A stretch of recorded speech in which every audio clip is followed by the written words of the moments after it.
दोस्तों, आप सभी लोगों का हमारे इस YouTube चैनल पर स्वागत है।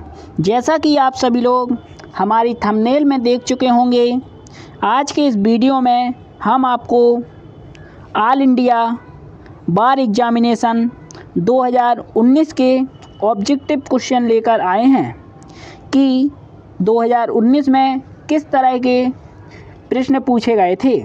एग्ज़ाम में 100 नंबर का पेपर होता है जिसमें 3 घंटे का समय दिया जाता है और 100 ऑब्जेक्टिव क्वेश्चन होते हैं। किसी भी प्रकार की माइनस मार्किंग नहीं होती है, क्योंकि 5 फरवरी 2023 को आपका एग्ज़ाम है। तो इसी तरह के ऑब्जेक्टिव क्वेश्चन आपके एग्ज़ाम में पूछे जाएंगे। पहला ऑब्जेक्टिव प्रश्न पूछा गया था, मोहम्मद अल्लाहदाद खान बनाम मोहम्मद इस्माइल खान का मामला निम्न से संबंधित है। इसका जो डी ऑप्शन है बिल्कुल सही था। इसके बाद दूसरा पूछा गया, निम्नलिखित में से किस मामले में सर्वोच्च न्यायालय ने 2017 में एक मुस्लिम पति द्वारा 3 तलाक की घोषणा को असंवैधानिक कहा था। इसका ए ऑप्शन सही है, सायरा बानो बनाम यूनियन ऑफ इंडिया। इसके बाद तीसरा पूछा गया था, एक इमारत के आउटलेट पर अग्नि यंत्रों के साथ कुछ आदमी रखता है और जेट को बताता है कि वे जेट पर फायर करेंगे अगर जेट इमारत को छोड़ने का प्रयास करता है। तो ए ने क्या किया?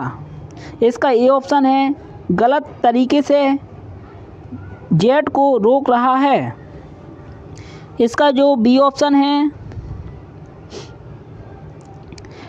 गलत तरीके से जेट को कैद कर रहा है। सी, ए और बी दोनों। इसका डी है, उपरोक्त में से कोई नहीं। उपरोक्त में से कोई नहीं है, डी ऑप्शन सही है। इसके बाद चौथा, ए जेट की सहमति के बिना जेट पर एक कुत्ते को कूदने के लिए उकसाता है। यदि ए का इरादा जेट को चोट पहुंचाना, डराना है तो इसका जो सी ऑप्शन है, ए जेट पर आपराधिक बल का उपयोग करता है। सी ऑप्शन सही है। इसके बाद पांचवा पूछा गया, मवेशियों को जेट के खेत में यह जानकर भी प्रवेश करवाता है कि वो उसकी फसल को नुकसान पहुंचा सकते हैं। ए ने क्या किया? ए ने मिसचीफ यानी कि शरारत की है जानबूझकर, इसलिए ए ऑप्शन सही है। इसके बाद छठवां पूछा गया था, निम्नलिखित में से कौन सा वाक्य सही तरीका है? इसका जो डी ऑप्शन है बिल्कुल सही होगा। इसके बाद अगला पूछा गया था, 7वां, कथन दिया गया था और कारण दिए गए थे। कथन ए, तनख्वाह के संपार्श्विक लेन देन अवैध है। कारण आर, भारतीय अनुबंध अधिनियम की धारा 30 के तहत केवल तनख्वाह के समझौते को रद्द घोषित किया जाता है। इसका जो सही आंसर है डी ऑप्शन होगा, क्योंकि ए और आर दोनों सही है और आर ए का सही स्पष्टीकरण है, इसलिए डी ऑप्शन सही है। इसके बाद 8वां पूछा गया, होल्डर टर्म में शामिल है। ए प्राप्तकर्ता, बी वाहक, सी समर्थित, डी उपरोक्त सभी। इसका डी ऑप्शन सही होगा, उपरोक्त सभी शामिल है। इसके बाद अगला पूछा गया, रूल ऑफ लॉ का अर्थ है कानून के समक्ष समानता, कानून की सर्वोच्चता, कानूनी भावना की स्वतंत्रता। डी उपरोक्त सभी। डी ऑप्शन सही है, उपरोक्त सभी। इसके बाद अगला पूछा गया, रिट ऑफ को वारंटों का उद्देश्य क्या है। यानी कि रिट से पूछा गया था। को वारंटों का हिंदी अर्थ होता है अधिकार परीक्षा रिट। इसका अर्थ होता है किसी सार्वजनिक पद पर अवैध रूप से रहने वाले को हटाना। इसलिए सी ऑप्शन बिल्कुल सही है, अधिकार परीक्षा रिट। इसके बाद अगला पूछा गया 11वां, भारतीय साक्ष्य अधिनियम के तहत किसी व्यक्ति का चरित्र निम्नलिखित मामलों में प्रासंगिक नहीं है।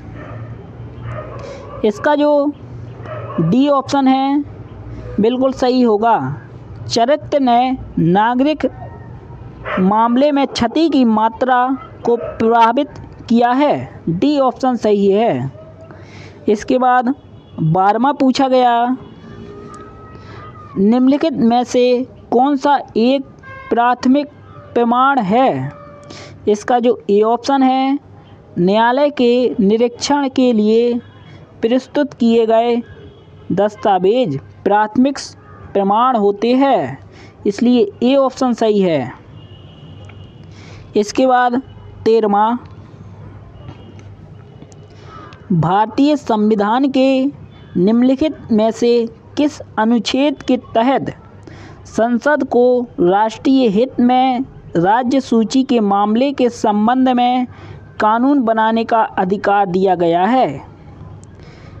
आर्टिकल 249। यानी कि ए ऑप्शन बिल्कुल सही है, अधिकार दिया गया है कानून बनाने का, आर्टिकल 249।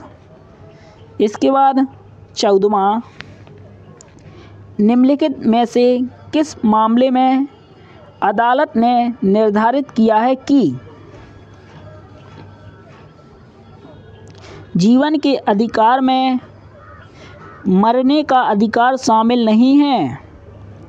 इसका जो बी ऑप्शन है, श्रीमती जियान कौर बनाम पंजाब राज्य के मामले में डिसाइड किया गया था जीवन के अधिकार में मरने का अधिकार शामिल नहीं है। इसलिए इसका बी ऑप्शन सही है। इसके बाद 15वां, कोई बिल मनी बिल है या नहीं, ये किसके द्वारा निर्धारित होता है। लोकसभा अध्यक्ष द्वारा निर्धारित होता है। इसका जो डी ऑप्शन है बिल्कुल सही होगा। लोकसभा अध्यक्ष ही निर्धारित करता है कोई बिल मनी बिल है कि नहीं। इसके बाद 16वां, 10वीं अनुसूची के तहत निर्णय किसके द्वारा लिया जाता है। इसका आंसर दोस्तों आप हमारे कमेंट बॉक्स में कमेंट कर कर बताइए, क्योंकि जो 10वीं अनुसूची है वो दल बदल कानून से संबंधित है। 10 से दल बदल, इस प्रकार आप याद भी कर सकते हो। इसके बाद अगला पूछा गया 17वां, निम्नलिखित में से किस धारा के तहत पुलिस अधिकारी बिना वारंट के किसी आरोपी को गिरफ्तार कर सकते हैं। यानी कि बिना वारंट के भी पुलिस अधिकारी किसी व्यक्ति को गिरफ्तार कर सकती है। धारा 41। यानी कि बी ऑप्शन सही होगा। इसके बाद अगला पूछा गया 18वां, क्रिमिनल प्रोसीजर कोड 1973 के तहत निम्नलिखित में से कौन सी अदालत हत्या के मामले की ट्राई कर सकती है। सेशन कोड, यानी कि सी ऑप्शन बिल्कुल सही है, कोर्ट ऑफ सेशन। इसके बाद 19वां, यह कंपनी के आंतरिक प्रबंधन और मामलों से संबंधित है। एसोसिएशन का अनुच्छेद यानी कि बी ऑप्शन बिल्कुल सही है। इसके बाद 20वां पब्लिक लायबिलिटी इंश्योरेंस एक्ट कब अधिनियमित किया गया? इसका जो ए ऑप्शन है 1991 में अधिनियमित किया गया था, इसलिए ए ऑप्शन बिल्कुल सही होगा। इसके बाद अगला पूछा गया 21वां इन्वायरमेंटल इम्पैक्ट असेसमेंट EIA किसके तहत अनिवार्य है? इसका जो डी ऑप्शन है बिल्कुल सही होगा, पर्यावरण संरक्षण अधिनियम। दोस्तों, यह ऑब्जेक्टिव क्वेश्चन 2016 में भी पूछा गया था और 2019 में भी पूछा गया है। ऑब्जेक्टिव प्रश्न भी दोस्तों एग्जाम में रिपीट किए जाते हैं। आप 4 साल पुराने क्वेश्चन पेपर तैयार कर लीजिए तो आपसे ऑल इंडिया बार एग्ज़ाम में कम से कम 100 में से 90 नंबर आएंगे। इसके बाद अगला पूछा गया 22वां, इसका जो 1881 की धारा 138 के तहत क्या है? स्ट्रिक्ट दायित्व यानी कि कठोर दायित्व का सिद्धांत है। ए ऑप्शन बिल्कुल सही होगा। इसके बाद अगला पूछा गया 23वां भूमि अधिग्रहण अधिनियम 1894 के उद्देश्य है। इसका जो डी ऑप्शन है सार्वजनिक उद्देश्यों और कंपनियों के लिए भूमि अधिग्रहण के कानून में संशोधन करने का एक अधिनियम। डी ऑप्शन सही है। इसके बाद 24वां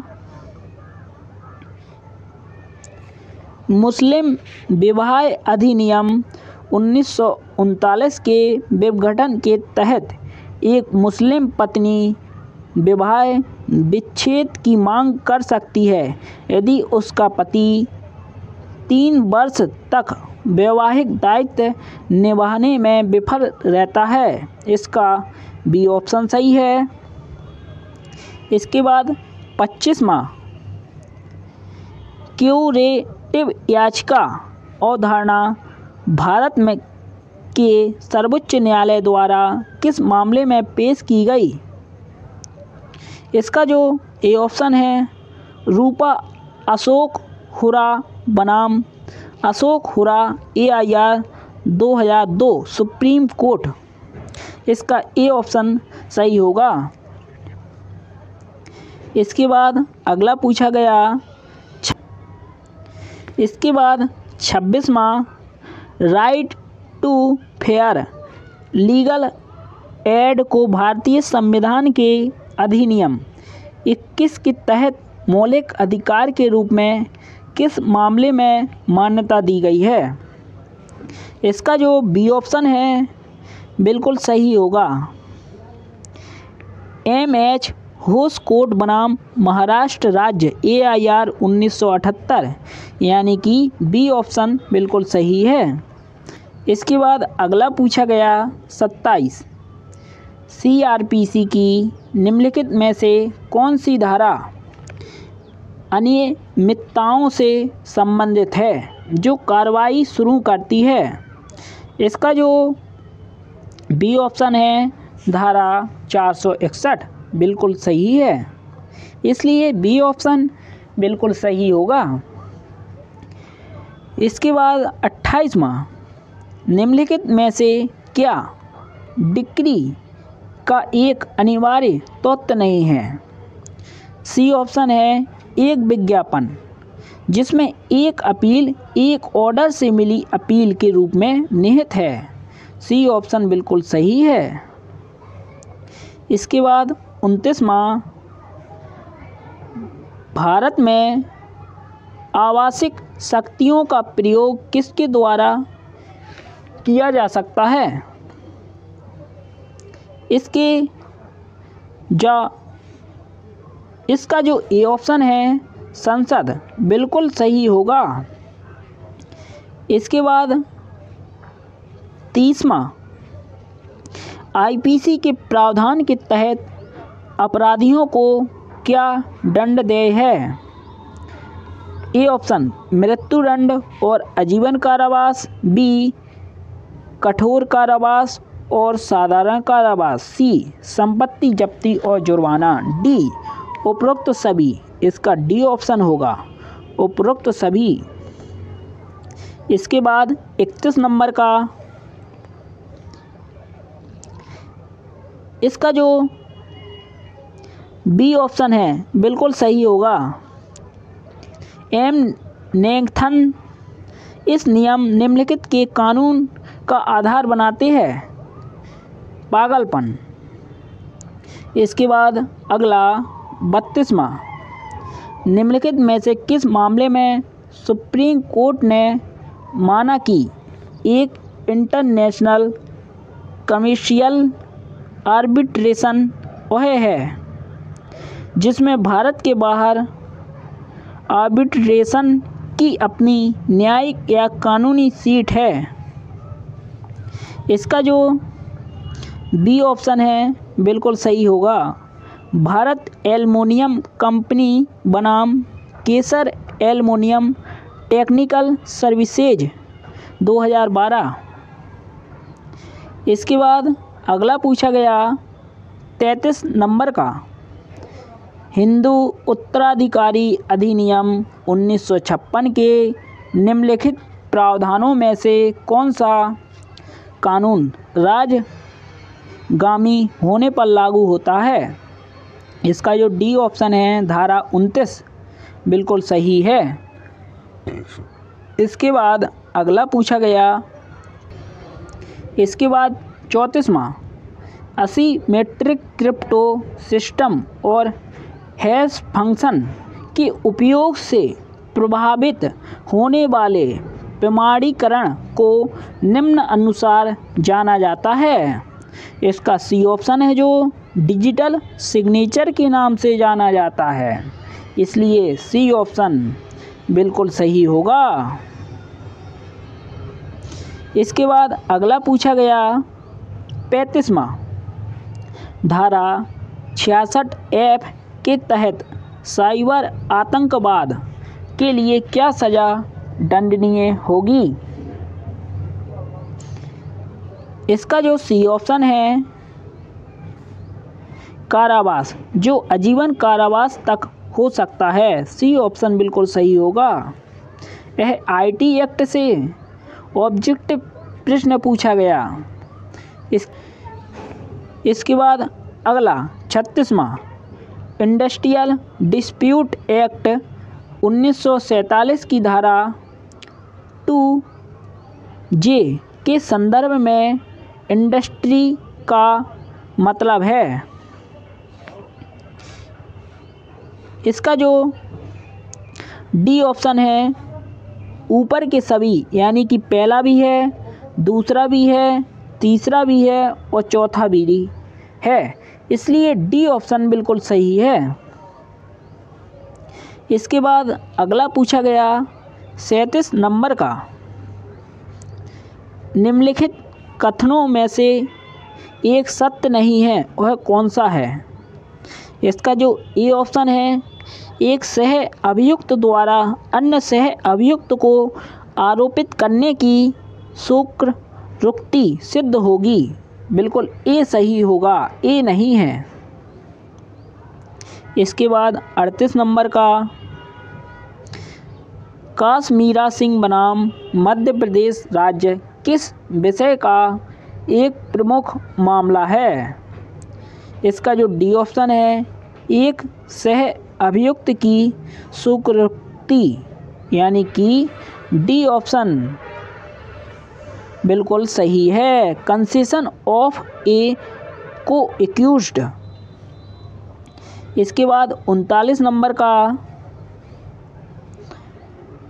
भारत में पहली बार सर जेम्स विल्सन द्वारा किस वर्ष में आयकर पेश किया गया था?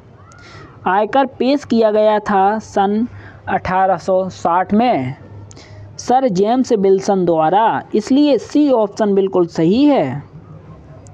इसके बाद 40वां, सुप्रीम कोर्ट के न्यायमूर्ति जेसी साय ने किस मामले में शक्ति का उपयोग कर दाता के अधिकारों, गोपनीयता और स्वतंत्रता पर एक गंभीर आक्रमण किया है? शक्ति को केवल कानून के अनुसार और केवल उसी उद्देश्य के लिए प्रयोग किया जाना चाहिए जिस उद्देश्य के लिए कानून इसे अधिकृत करता है। इसका जो बी ऑप्शन है, ITO बनाम सेठ ब्रदर्स के मामले में, बी ऑप्शन। इसके बाद 42वां, निम्नलिखित में से क्या न्यायालय के एडवोकेट का कर्तव्य नहीं है? ए ऑप्शन, साक्ष्य अधिनियम की धारा 126 का उल्लंघन नहीं करना, ए ऑप्शन सही है। इसके बाद अगला आता है 56, रख रखाव और दत्तक ग्रहण अधिनियम 1956 के तहत दोनों में से कौन सी परिस्थितियों में से एक आश्रित एक संपत्ति के एक ट्रांसफरी के खिलाफ रख रखाव के अपने अधिकार को लागू कर सकता है, जिसमें से उसे रख रखाव प्राप्त करने का अधिकार है?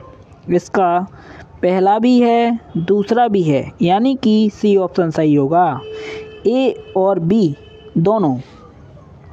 इसके बाद अगला पूछा गया 57 नंबर का, निम्नलिखित न्यायाधिकरणों में से कौन एक जनहित याचिका को ग्रहण नहीं कर सकता? केंद्रीय प्रशासनिक न्यायाधिकरण, यानी कि सी ऑप्शन सही होगा।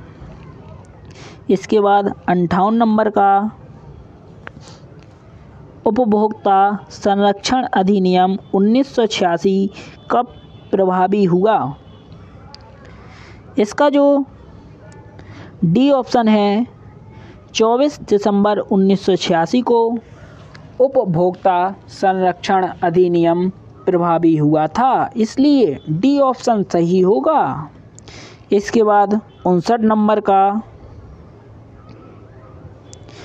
उपभोक्ता संरक्षण अधिनियम 1986 का निम्नलिखित में से कौन सा खंड उपभोक्ता शब्द को परिभाषित करता है? इसका जो डी ऑप्शन है, धारा 2(1)D बिल्कुल सही है, डी ऑप्शन। इसके बाद 60, ऑफ टैक्सेशन का सिद्धांत की कानूनी अधिकार के अलावा कोई नहीं लगाया जाएगा या एकत्र किया जाएगा किसके अंतर्गत निहित है? इसका जो ए ऑप्शन है, संविधान का अनुच्छेद 265, ए ऑप्शन बिल्कुल सही है। इसके बाद 61 नंबर का, आयकर अधिनियम की किस धारा के तहत अन्य व्यक्तियों की आय कर निर्धारित की कुल आय में शामिल है? इसका जो डी ऑप्शन है, धारा 60 से लेकर 65 तक। इसके बाद 62 नंबर का आता है, भूमि अधिग्रहण अधिनियम 1894 कब लागू हुआ? 1894 मार्च पहले दिन को लागू हुआ था, यानी कि सी ऑप्शन बिल्कुल सही है, मार्च 1894 का पहला दिन, यानी कि 1 मार्च 1894 को लागू हुआ था भूमि अधिग्रहण अधिनियम 1894। इसके बाद अगला पूछा गया 63 नंबर का, निम्नलिखित में से कौन सी सज़ा सेशन कोर्ट सुना सकता है? ए ऑप्शन, मौत की सज़ा, बी ऑप्शन, कठोर कारावास, सी ऑप्शन साधारण कारावास, डी ऑप्शन कानून द्वारा अधिकृत कोई भी सज़ा लेकिन मौत की सज़ा की पुष्टि उच्च न्यायालय द्वारा की जानी चाहिए। कोई भी सज़ा सुना सकता है लेकिन मौत की सज़ा अगर उसने सुनाई है तो उच्चतम न्यायालय द्वारा उसकी पुष्टि की जाएगी, इसलिए डी ऑप्शन बिल्कुल सही होगा। इसके बाद 64 नंबर का, निम्नलिखित में से कौन सा किसी विदेशी जजमेंट के लिए आवश्यक नहीं है? इसका जो डी ऑप्शन है बिल्कुल सही होगा। यह दुश्मन देश के अदालत द्वारा, डी ऑप्शन सही है। इसके बाद 65 नंबर का, माइनर्स और अनसाउंड माइंड के हितों की रक्षा के लिए कौन सा ऑर्डर विशेष रूप से लागू किया गया है? ऑर्डर 32 यानी कि बी ऑप्शन सही होगा। इसके बाद 66, सीपीसी का कौन सा ऑर्डर एक अदालत में वाद विवाद को संचालित करने वाले साधारण नियमों का पालन करता है?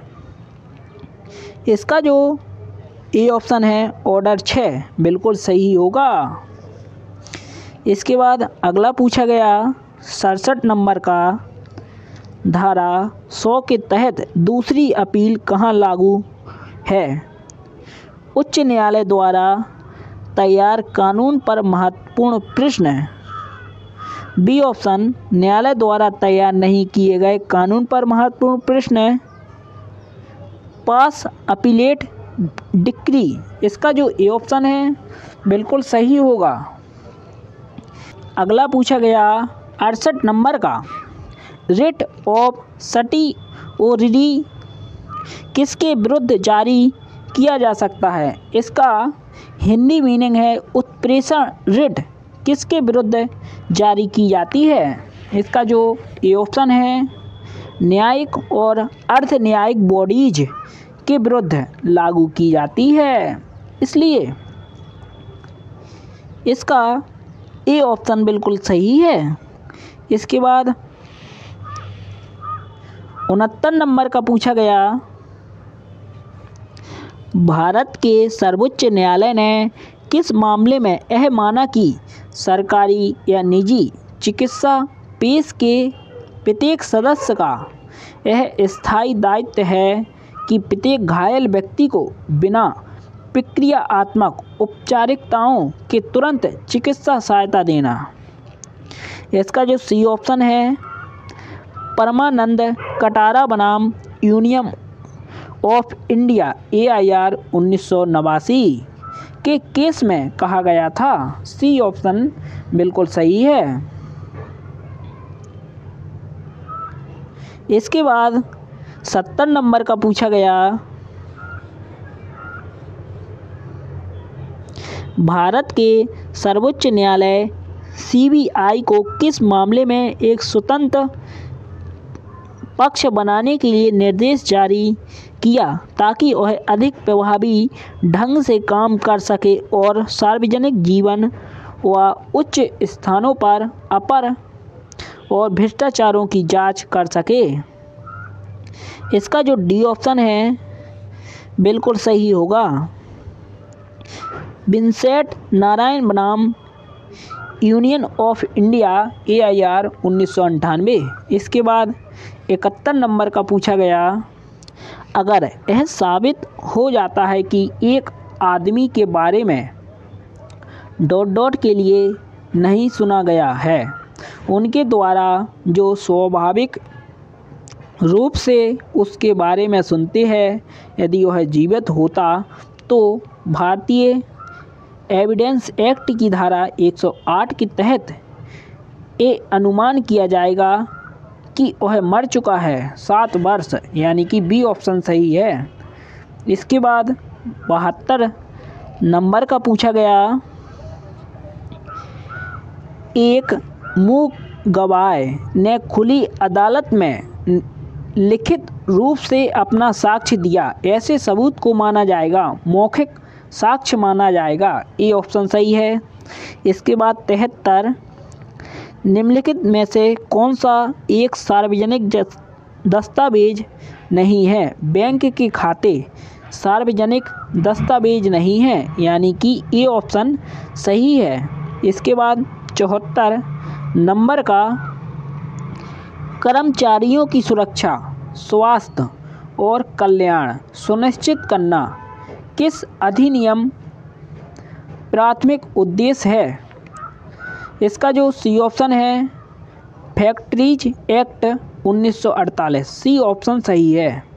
इसके बाद 75 नंबर का, किस मामले में सुप्रीम कोर्ट ने माना कि क्या शिक्षक मजदूर नहीं है? इसका जो बी ऑप्शन है, दिल्ली विश्वविद्यालय बनाम रामनाथ AIR 1963 के मामले में माना शिक्षक मजदूर नहीं है, इस मामले में कहा गया था, यानी कि बी ऑप्शन सही होगा। इसके बाद 76 नंबर का, औद्योगिक विवाद अधिनियम 1947 की धारा 2CC के तहत क्लोजर का अर्थ है? इसका जो ए ऑप्शन है, कर्म स्थान या उसके किसी भाग का स्थायी बंद होना, ए ऑप्शन सही है। इसके बाद अगला पूछा गया 77 नंबर का, किस मामले में पेडेंसी के दौरान एक रेफरेंस दिया जा सकता है? इसका जो ए ऑप्शन है, बिल्कुल इसका ए ऑप्शन सही है। अधीनस्थ न्यायालय कानून के एक प्रश्न पर सुझाव के लिए मामले को उच्च न्यायालय को रेफर करता है, ए ऑप्शन सही होगा। इसके बाद अगला पूछा गया 78 नंबर का, एक व्यक्ति फैसले की समीक्षा के लिए आवेदन कर सकता है जब? इसका जो डी ऑप्शन है, उपरोक्त सभी, डी बिल्कुल सही होगा। इसके बाद 79 का डी ऑप्शन सही है, उपरोक्त सभी। इसके बाद 80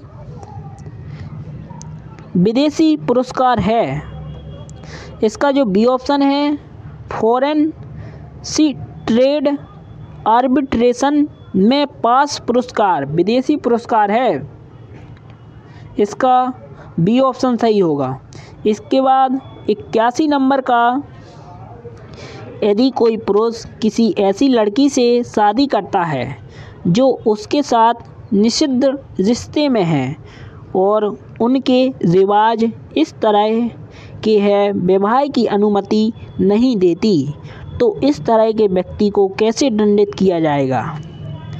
इसका जो सही आंसर है, सी ऑप्शन बिल्कुल सही है। हिंदू विवाह अधिनियम 1955 की धारा 18B, सी ऑप्शन सही है। इसके बाद 82 नंबर का, हिंदू विवाह अधिनियम 1955 का कौन सी धारा ये निश्चित करती है कि एक व्यस्त विवाह से पैदा बच्चा वैध होगा?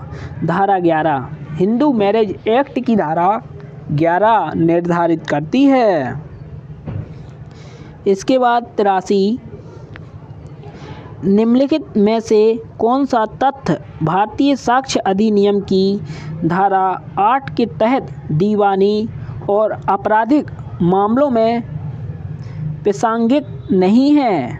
प्रयास यानी कि अटेम्प्ट, बी ऑप्शन सही है। इसके बाद 85 नंबर का पूछा गया, आर्बिट्रेशन एंड कॉन्सिलिएशन एक्ट 1996 की धारा 9 किसके साथ संबंधित है?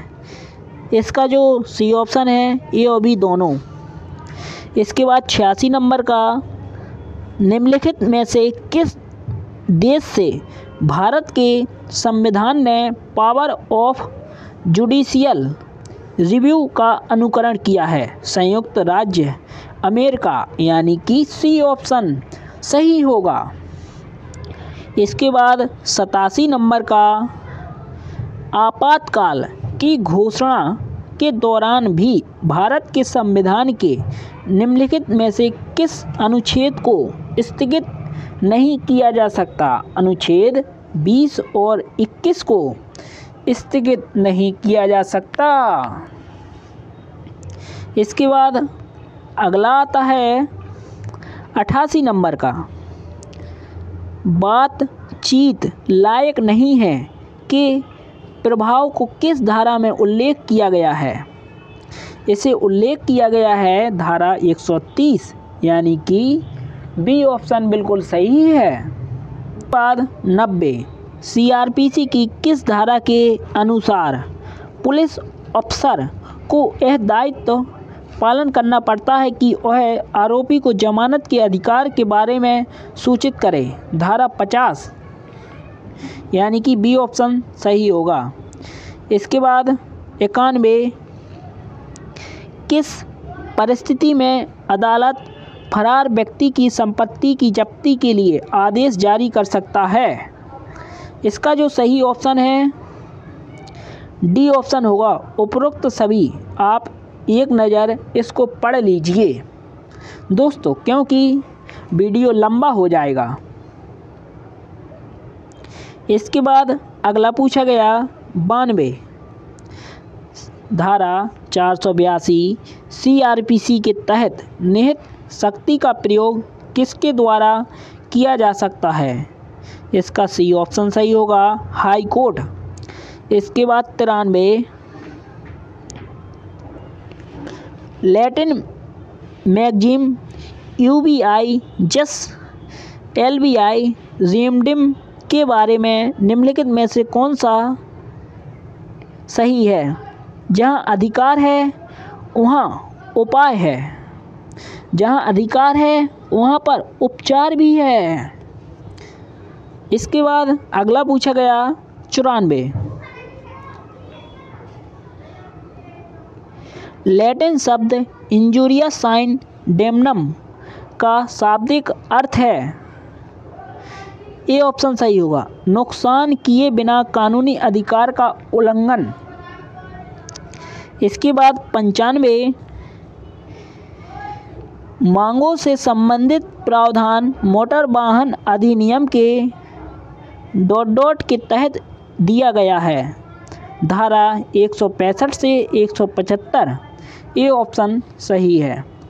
इसके बाद 96, जनहित याचिका निम्नलिखित में से किस आवश्यकता की छूट है? इसका बी ऑप्शन सही है, लॉक्स स्टैंडी बिल्कुल सही है। इसके बाद 97 नंबर का पूछा गया, निम्नलिखित में से कौन सा मामला जनहित याचिका का मामला नहीं है? केशवानंद भारतीय बनाम केरल राज्य AIR 1973 का मामला जनहित याचिका का मामला नहीं है, इसलिए ए ऑप्शन सही होगा। इसके बाद 98 नंबर का ऑब्जेक्टिव प्रश्न, बार काउंसिल ऑफ इंडिया के नियमों के अनुसार निम्नलिखित में से क्या एक सीनियर एडवोकेट द्वारा किया जा सकता है? इसका जो ए ऑप्शन है, जूनियर एडवोकेट के निर्देश पर ग्राहक की ओर से रियायतें देना, ये ऑप्शन सही होगा। आप देख लीजिए इस प्रश्न में क्या होगा और हमारे कमेंट बॉक्स में कमेंट कर बताइए इसका उत्तर। आपको इसकी PDF मिल जाएगी, आप मैसेज कर देना। इसके बाद 99, संपत्ति के मेंस प्रॉफिट का अर्थ है? इसका जो सी ऑप्शन है बिल्कुल सही होगा, ए और बी दोनों। इसके बाद अगला पूछा गया था 100 नंबर का ऑब्जेक्टिव प्रश्न, जो आखिरी है और लास्ट है, क्योंकि 100 ही ऑब्जेक्टिव प्रश्न AIBE के एग्ज़ाम में पूछे जाते हैं, जिसमें आपको 40% नंबर चाहिए पास होने के लिए। निम्नलिखित में से कौन एक कानूनी प्रतिनिधि नहीं है? सी ऋणदाता। सी ऑप्शन सही है। दोस्तों आप देख चुके हो, इस तरह 100 क्वेश्चन AIBE यानी कि ऑल इंडिया बार एग्ज़ाम के एग्ज़ाम में पूछे गए थे। आपको 4 साल पुराने पेपर तैयार कर लेना है और कोई टेंशन नहीं लेना है, क्योंकि ओपन बुक एग्ज़ाम होता है। आपको किताबें ले जाने के लिए मिलती हैं, इसलिए इस एग्ज़ाम में सभी लोग पास हो जाते हैं। आपसे यही विनती है, आप इस वीडियो को अधिक से अधिक लोगों तक शेयर कीजिए, क्योंकि प्रत्येक लॉ स्टूडेंट यह एग्ज़ाम का पैटर्न देख सके कि एग्ज़ाम में किस तरह के ऑब्जेक्टिव प्रश्न पूछे जाएंगे। दोस्तों धन्यवाद। जय हिंद, जय भारत, वंदे मातरम।